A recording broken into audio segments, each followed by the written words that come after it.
Hello my self Naveen Kumar and यहाँ पर एक कंपनी है जो कि ट्रांसपोर्टेशन सर्विसेज प्रोवाइड करती है लोगों को, ना कि सामान को। यहाँ पर जैसे कि कार रेंटल के ऊपर में देना, कार सर्विसेज को साथ में कंपनियों के साथ में टाई अप भी करके रखना कि एम्प्लॉयज़ को घरों से ऑफिस, ऑफिस से घर, इस टाइप की सर्विसेज प्रोवाइड करने के लिए कॉन्ट्रैक्ट बेसिस के ऊपर में हाँ जो ट्रांसपोर्टेशन सर्विस है वो प्रोवाइड करना।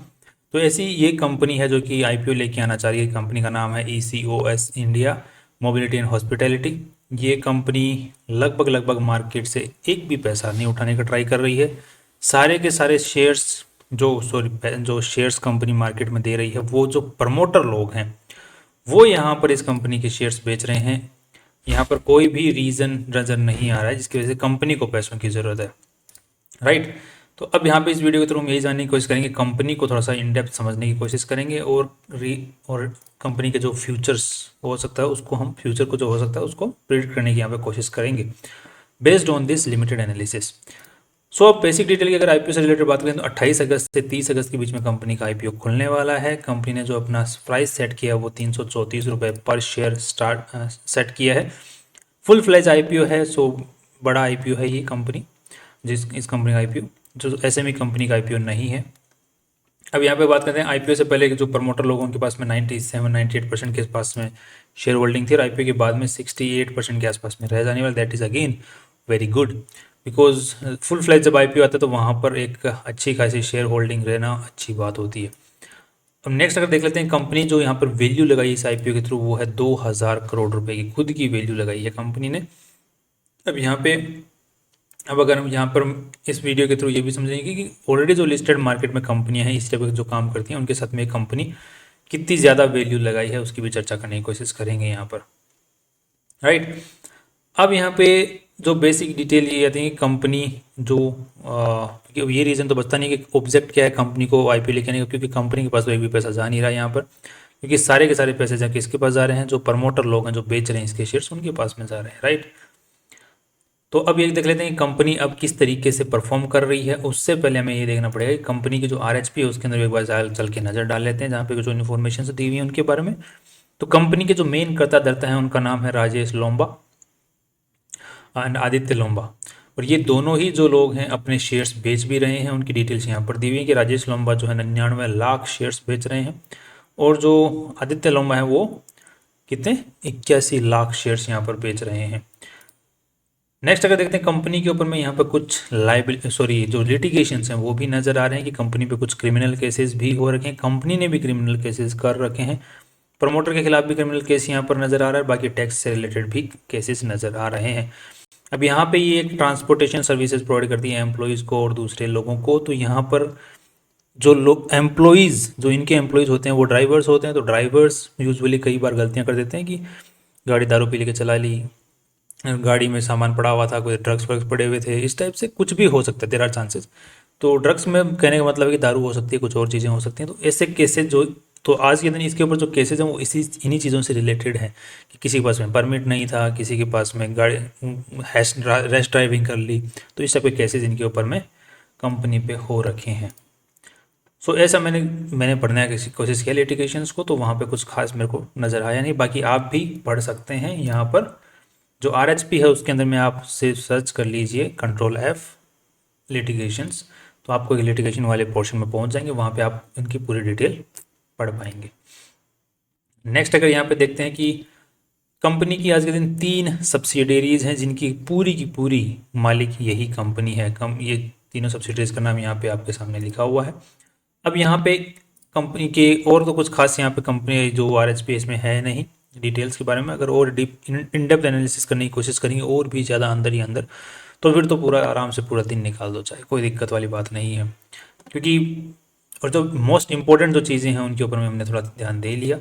अब यहाँ पे जो दूसरी चीज़ पे ध्यान है वो है कंपनी की बैलेंस शीट। अब बैलेंस शीट के ऊपर नज़र डालते हैं तो कंपनी की जो बैलेंस शीट की साइज़ है आज के दिन 296 करोड़ रुपीज़ की है। दैट इज़ 2000 करोड़ की कंपनी है जो 300 के आसपास की जो बैलेंस शीट की साइज़ है। इसका मतलब इसमें 296 में भी इन्वेस्टर्स का पैसा कितना लगा हुआ है अगर उसकी बात करते हैं तो वो 177 करोड़ रुपीज़ ही इन्वेस्टर्स के लगे हुए हैं, बाकी जो है वो उधारी का पैसा है। राइट। तो अब यहाँ पे जो पैसा लगा हुआ है, ये जो पैसा पड़ जो कंपनी में लगा हुआ है, ये कहाँ कहाँ लगा हुआ है मेनली देखा जाए तो उसमें से 38 करोड़ रुपए की तो प्लांट प्रॉपर्टी एंड इक्विपमेंट में लगा हुआ है, जैसे ऑफिस वगैरह हुए सब कुछ चीज़ें। और यहाँ पे इन्वेस्टमेंट कंपनी ने कर रखा है, फाइनेंशियल एसेट्स का इन्वेस्टमेंट कर रखा है वो यहाँ पे कितने का इन्वेस्टमेंट 40 लाख का कर रखा है। और साथ में कंपनी ने करंट, ये तो हो गया नॉन करंट इन्वेस्टमेंट जो कि लॉन्गर टाइम के लिए होता है।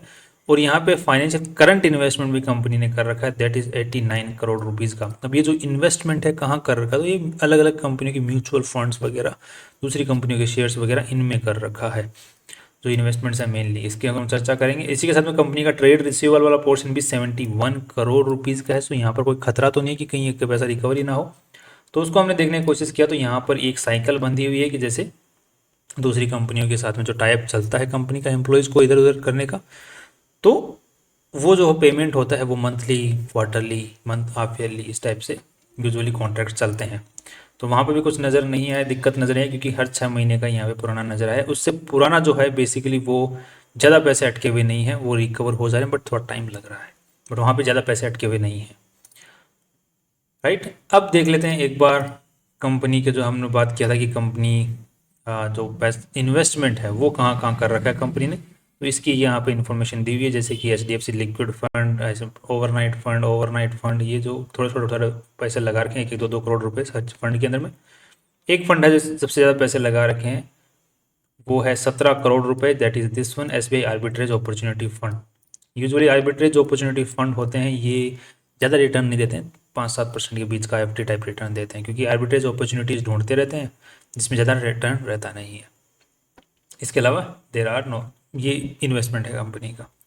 ये इक्विटी शेयर्स में भी इन्वेस्टमेंट हो रखा है कंपनी का, बट ये भी कुछ खास ज़्यादा है नहीं, लाख लाख रुपए के हैं शेयर्स। राइट। अब एक बार कंपैरिजन करके देख लेते हैं, तो ओवरऑल आरएच पे हमने पढ़ने की कोशिश कर ली, वहाँ पर कुछ खास ज़्यादा हमें नज़र दिक्कतें आई नहीं। अब पी और पीबी रेशियो के हिसाब से कंपनी को हम ऑलरेडी लिस्टेड कंपनियों के साथ में कंपेयर करने की कोशिश करेंगे। तो that is for that we know that की कंपनी की वैल्यू लगाई गई है 2,000 करोड़ रुपए के आसपास में। कंपनी ने जो लेटेस्ट डेटा है उसके अकॉर्डिंग कमाई की है 62 करोड़ रुपीज़ की। तो यहाँ पे डिवाइड कर दो 62 से, ये हो गया 32 का पी रेशियो निकल के आ रहा है। तो जिसको हम कंपेयर करते हैं तो इसका 28, दूसरी को कंपेयर करते हैं तो 35। तो पी रेशियो के हिसाब से दोनों ही कंपनी, जो लिस्टेड कंपनियां हैं, उनके मुकाबले ठीक ठाक वैल्यू लगाई गई कमाई के हिसाब से। दूसरा है पीबी रेशियो की जो आज के दिन एसेट्स जो की वैल्यू है, नेटवर्थ जो है कंपनी की, रिजर्व एंड सरप्लसेस की जो वैल्यू है, उसके मुकाबले कितनी ज़्यादा वैल्यू लगाई जा रही है। तो यहाँ पे 177 करोड़ की नेटवर्थ है और कंपनी के पास में एक भी पैसा IPO से जा नहीं रहा, तो यही मायने रखेगी यहाँ पर। इसको हम डिवाइड कर देते हैं 2000 में से 177 करोड़ को, तो हमारे पास में जो पीवी रेशियो आता है दैट इज ऑफ 11।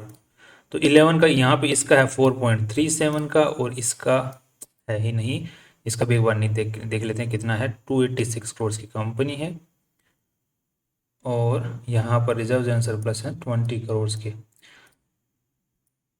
तो इसके हिसाब से यहाँ पर भी 14 के आसपास का पीबी रेशियो निकल के आता है। तो अब ओवरऑल बात इतनी सी है कि कंपनी का पीई और पीबी रेशियो थोड़ा सा हायर साइड में ही है, और थोड़ा सा रिस्क यहाँ पर फैक्टर नज़र आ रहा है। कमाई के हिसाब से भी अगर देखा जाए तो कुछ खास वैल्यू मार्क इन्होंने छोड़ी नहीं है। ऑफर फॉर सेल के अंदर में जो प्रमोटर लोग हैं वो हायर से हायर वैल्यू जो लगा सकते थे उस पर बेचने की यहाँ पर कोशिश कर रहे हैं, तो इतनी क्रीम उन्होंने छोड़ी नहीं है। बाकी लॉन्गर टर्म्स के हिसाब से देखा जाए तो कंपनी अच्छा कर सकती है, फ्यूचर में भी बहुत अच्छा कर सकती है, बट आज जो वैल्यू लगाई गई है कंपैरिजन बेसिस पे भी और वैसे भी पी और पीबी रेशियो जो है वो हायर साइड में ही है। तो फ्यूचर में हम लोग अगर मार्केट में क्रैश आता है या फिर कुछ नेगेटिविटी आती है, क्योंकि ऐसे तो यूजुअली शेयर्स गिरते नहीं हैं, बहुत ही ज़्यादा नेगेटिव तो गिरते हैं, बाकी अगर मार्केट में थोड़ी बहुत नेगेटिविटी आती है, रिट्रेसमेंट आता है, तो यही टाइप के जो शेयर्स होते हैं वो सबसे पहले भागते हैं नीचे की साइड में।